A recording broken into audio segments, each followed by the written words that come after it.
policy Article 44. Can anyone, any Indian, say that I will choose a part of the Constitution because I like it, it's convenient to me, it fits in the scheme of how I think, and say the B part of it, even if it's a desirable objective, I'm not going to accept, I'm going to reject, I don't wish to talk about it, I need to discard it. I think this is an insult to the Constitution.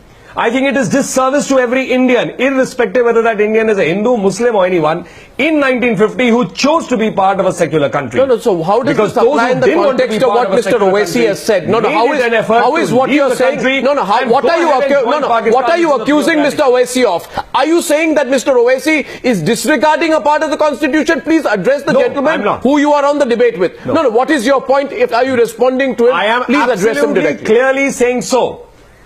My point is unequivocal, clear, focused, that Mr. Owaisi, under Article 19, which he claims has the right to speak his mind, within reasonable restrictions, of course, but at the same time, you can't discard the existence of Article 44, which says that the state shall move towards making a uniform civil code.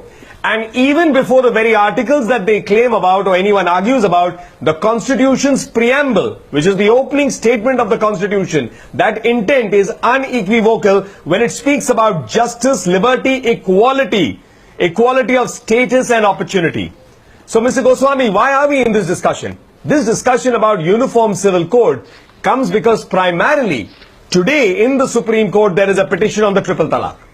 The triple talaq petition is not brought by the BJP, not brought by the Modi government, not brought by any one of us, the RSS or anyone. It's brought by women from the Muslim community who say that this practice of triple talaq, as it is being followed in India, goes against the spirit of Article 14. And they point out that Muslim countries in the neighborhood, beyond the neighborhood, have already brought in rights that protect women. So therefore, this uniform civil code is a larger discussion. Is there a law today? What is the detail of that law to be? Will not Parliament talk about it? But what do we have? We have a situation where the All India Muslim Personal Law Board goes out, demonizes the government, demonizes the Prime Minister, trashes the Law Commission, says we will not be a part of it, we will not respond to it. The basic fundamental question is that in a democracy, should there be no discussion? In a democracy, if you believe by democratic ideals, are you going to run down even an advisory body like the Law Commission just because you feel that you would not like to discuss something that is enshrined in the objectives in terms of what is desirable for the country in the Constitution? So I think what Mr. Owaisi and many of his colleagues are trying to do, are trying to create a khichdi situation or a mixy situation. But he says that you are trying to do, no, he says it's backdoor entry for the Hindu Rashtra. Confuse everything. He says, you answer the question here right now. He says it's a backdoor entry for the Hindu Rashtra. If it is a backdoor entry for the Hindu Rashtra, you are definitely avoiding that issue. I can also argue on bits and parts of the Constitution, Mr. Kohli. And why should there be? Why should there be? Why should there be? Because you're not answered my question in the first place. Straight head on. No, India's identity is unequivocally secular as defined by the Constitution of India. And that Constitution of India creates an Indian identity. I may be a Hindu, Sanatan Hindu, whatever. Mr. Owaisi may be a Muslim. A third person can be anything. But our identity as an Indian comes first. And that identity flows from the Constitution. Our other identities are subsumed into that primary identity as an Indian. And if you are having an identity as an Indian first, then there has to be the basic commitment that the Constitution of India Mr. Owaisi, Mr. Owaisi, far from picking the bait, Nalin Kohli has thrown the ball back into your court. And he is asking you to argue on the basis of what is in the Constitution. You are, of course, a politician and accomplished at making things political. Since he draws it back to the Constitution, you have a choice to respond to him. But my question to you will be, I request you, sir, not to skirt it when I talk about Article 13, Article 25, etc. Mr. Owaisi, Article 13 of the Indian Constitution says that all laws in force in India, immediately before the commencement of this Constitution, insofar as they are inconsistent with the provisions of the Act, shall to the extent of such inconsistency become void. You can't tell me you don't know this article. Now, Mr. Owaisi, come to the point. If religion-based personal laws, including Muslim personal laws rob and deprive citizens of their fundamental rights. For example, by discriminating on the basis of their religion before a court of law, which is in direct contradiction to Article 14, what was the legal basis for it to exist? So according to Section 2 of the Muslim Personal Law Sharia Application Act 1937, which you defend, the rule of decision in cases where the parties are Muslim shall be the Muslim Personal Law Sharia. Mr. Owaisi, if something under this 1937 law infringes upon the personal liberty of a 14-year-old child, then according to Article 13 of the Indian Constitution, the 1937 law should be abrogated. Please argue logically on this, sir. Clearly, the political argument of yours has not worked. Yes, sir. No, fine. It has not worked. It has not worked with you. I'm not here to convince you. The people are watching. They'll be convinced. So, stop patronizing me. Now, the point is, Mr. Jaitley himself has said that there is a Bombay High Court judgment. He has also said that he disagrees with that judgment. This issue is pending in Supreme Court. And I am sure this matter which is pending in Supreme Court will be referred to a larger constitutional bench, because that is how it should be dealt with. Now you talk about fundamental rights. Of course, fundamental rights overrule directive principle.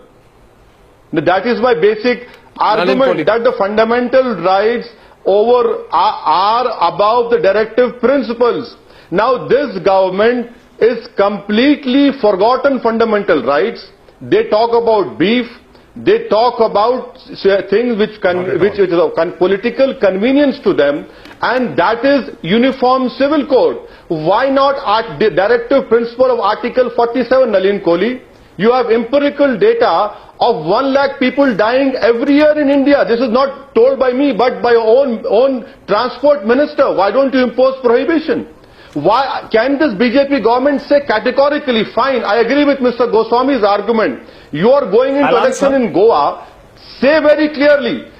No, let me complete. I'm sure you will answer or not answer. In Goa, you say very clearly that the law of marriage which exists in Goa, BJP will remove it. Say very clearly to the electorate of Punjab, when you are going to go to elections, that you will impose Uniform Civil Code, and whatever the Akal Takht or the Sikhs have in the law will be taken away. Let it be clear. And also I am thankful to Mr. Goswami and to the BJP for bringing in this debate of Uniform Civil Code, because you have united majority of Indians. You have united the Muslims who were getting divided on the lines of Hanafi, Ahle Hadith and Shia. I am thankful to you for that. Okay, Nalin Kohli will respond. I have a counter to both after that. Nalin Kohli. Now may I come in, Mr. Goswami? Yeah. Yes, okay. First of all, since I was first part on the constitutional side, I'll answer that. Well, Mr. Owaisi, it's not a coincidence. The Constitution is a deliberated, clear document in which the preamble speaks of equality, and Article 14, equality, precedes Article 25, which you do. And you're right, the directive principles of state policy follow the fundamental rights. So who's arguing with that? By your argument, I think you need to understand that equality is a much higher value than it would come in terms of a identity which follows the identity of an Indian. The second point you're saying is fear-mongering. I think Mr. Goswami, both of us will compliment him. Mr. Goswami has made the charge on you that you are fear-mongering. That's what exactly you're doing. I think the debate here is more about an Indian identity, about Indians and about the guarantees under the Constitution, rather than fear-mongering. That's why I said this is the khichdi politics. Put in everything there, mix it up, try to create confusion, because then a logical debate can't follow. My third point is at a human level. Let's move beyond the Constitution.